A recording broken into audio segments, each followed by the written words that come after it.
Nagising si Elsa dahil sa tilaok ng manok. Kakakaak! Bumangon siya at naghilamos ng muka. Kumain siya ng chicharon. Habang naglalambing ang kanilang pusa, meow! Meow! Kumahol ang kanilang aso. Aw! Aw! Aw!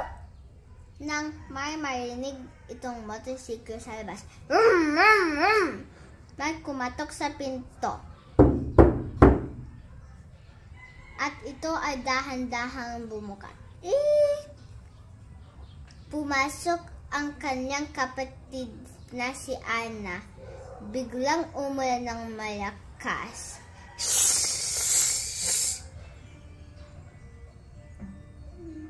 Na may kasamang pangkulog. Nagulat si Elsa at siya ay nagpisigaw. Masayang silang nagtawanan ng kaniyang kapatid.